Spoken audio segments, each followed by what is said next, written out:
सल्लल्लाहु अला मुहम्मद व आले मुहम्मद। मोमिनीन इकराम, जिस तरह आपको मालूम है कि नमाज के अहकाम तफसीली तौर पर जारी हैं। नमाज में आज हम किरात का जिक्र करेंगे कि नमाज में किरात कैसे करनी है। नमाज में किरात सबसे जो ज़रूरी चीज़ है, जो हमें पल्ले बांध लेनी चाहिए तमाम मोमिनीन को, वो ये है कि सूरत अल-हम्द दुरुस्त तरीके से अदा हो। सूरत अल-हम्द का किरात में दुरुस्त होना बहुत ज़रूरी है। फरीज़ा नमाज में दूसरी सूरत पढ़ना ज़रूरी है सिवाय मजबूरी के। जो नमाज फरीज़ा है उसमें हम्द के बाद दूसरी सूरत पढ़ना ज़रूरी है। मुस्तहब नमाज है, नवाफिल नमाज अदा कर रहे हैं तो दूसरी सूरत अगर नहीं भी पढ़ेंगे तो कोई हर्ज नहीं है। लेकिन जो वाजिब नमाजें हैं, पंजगाना नमाजें हैं, वाजिब नमाज़ों में दूसरी सूरत का पढ़ना हम्द के बाद ज़रूरी है। मजबूरी की सूरत में अगर बहुत ज़्यादा वक्त तंग हो गया है या दूसरी सूरत आती नहीं है या वो अलहदा बात है, उस वक्त का हुक्म और है। लेकिन जानबूझकर दूसरी सूरत तर्क करने से नमाज बातिल हो जाएगी। नवाफिल नमाजों में दूसरी सूरत ज़रूरी नहीं है सिवाय मखसूस नवाफिल के। जो मुस्तहब नमाजें हैं, नवाफिल नमाजें हैं, उनमें दूसरी सूरत पढ़ना ज़रूरी नहीं है। लेकिन जो बाज़ नवाफिल ख़ास हैं जिनमें सूरतों का जिक्र किया गया है, जिसमें बताया गया है कि हम्द के बाद ये सूरत इतनी मरतबा पढ़नी है, ये इतनी मरतबा पढ़नी है, फ़लाँ सूरत पढ़नी है, फ़लाँ सूरत पढ़नी है, तो वो ज़रूरी हैं क्योंकि वो नमाज ही उन्हीं सूरतों के साथ ख़ास है। लेकिन मुस्तहब नवाफिल, जैसे आप पंजगाना के नवाफिल अदा कर रहे हैं, तो उसमें कोई हर्ज नहीं है अगर आप दूसरी सूरत नहीं पढ़ते। तो जानबूझकर लंबी सूरत पढ़ना जायज़ नहीं है। अगर भूल कर शुरू भी कर लिया तो तब्दील करें। जानबूझकर आप सूरत आले इमरान या सूरत बकरा शुरू नहीं कर सकते। हम्द के बाद दूसरी सूरत का मुख्तसर होना इतना मुख्तसर हो कि आपकी एक रकत का वक्त ले, ज़्यादा से ज़्यादा। लंबी सूरत आप नहीं पढ़ सकते, चाहे आपके पास वक्त तवील ही क्यों ना हो। आप मुख्तसर सूरत, अगर आपने भूल कर लंबी सूरत शुरू कर दी है तो आप जहाँ भी पहुँचे हैं, अगर इब्तदाई या दरमियान तक पहुँचे हैं, तो आप उसको तब्दील करें मुख्तसर सूरत की तरफ। बिस्मिल्लाह हर सूरत में पढ़ना वाजिब है। बिस्मिल्लाहिर्रहमानिर्रहीम हर सूरत में पढ़ना वाजिब है, हम्द हो या दूसरी सूरत हो, सिवाय सूरत तौबा के, उसमें बिस्मिल्लाह है ही नहीं।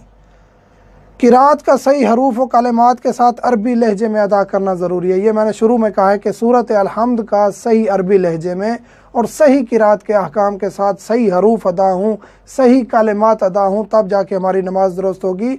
बाज़ मोमिनीन ऐसे हैं जो नमाज तो पढ़ते हैं, रेगुलरली पढ़ते हैं, मुतवातिर वो आदी हैं नमाज पढ़ने के, लेकिन उनकी किरात दुरुस्त नहीं होती, वो तलफ़ुज़ ही सही अदा नहीं करते। उनके लिए ज़रूरी है कि वो कम अज़ कम सूरत अल-हम्द को कम अज़ कम सही तरीके से सीखें, अदा करने की कोशिश करें।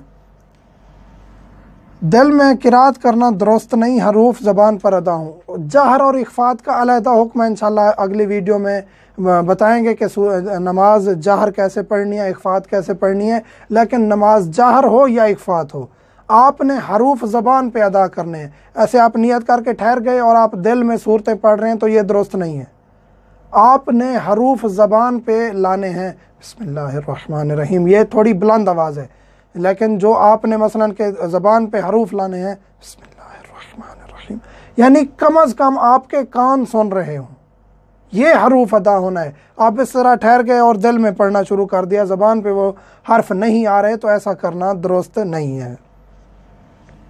हम्द के बाद एक सूरत पढ़नी है, तीसरी चौथी में नहीं। हम्द के बाद आप एक ही सूरत पढ़ेंगे।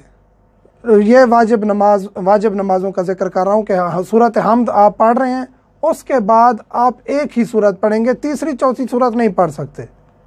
अगर आपने मसलन तीसरी भूल के पढ़ भी लिया तो आपकी नमाज दुरुस्त है, लेकिन आप तीसरी चौथी सूरत ऐसे जानबूझ करके ये हम जितनी पढ़ें ज़िक्र खुदा है, नमाज में जो इजाफ़ा कर दें ये अल्लाह का ज़िक्र हो रहा है, ऐसा नहीं है। जो नमाज में आप जानबूझ कर किसी चीज़ का इजाफ़ा करेंगे मुस्तहबात के अलावा, उससे नमाज बातिल हो जाएगी। पहली दूसरी रकत में हम्द और सूरा हैं। पहली और दूसरी रकत मसलन आप ज़ोहर असर पढ़ रहे हैं, मगरिब इशा पढ़ रहे हैं, फ़जर तो वैसे ही 2 रकत है।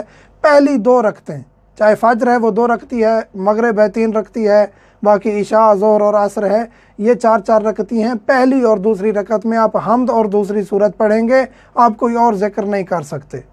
जो तीसरी और चौथी रकत है, चाहे मगरिब की तीसरी रकत हो या 4 रकतों वाली तीसरी चौथी रकत हो, तो उसमें आप तस्बीहात अरबा पढ़ेंगे। तस्बीहात अरबा ये हैं सुबहान अल्लाह वल्हम्दुलिल्लाह वला इलाहा इल्लल्लाह वल्लाहु अकबर।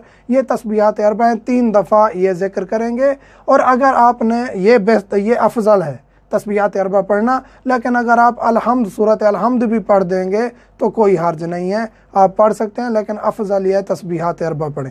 ये थे किरात के अहकाम। किरात में फिर एक दफ़ा दोहराता चलूँ कि सूरत अलहम्द का दुरुस्त होना वाजिब है, ज़रूरी है, अरबी लहजे के साथ, सही तलफ़्फ़ुज़ के साथ।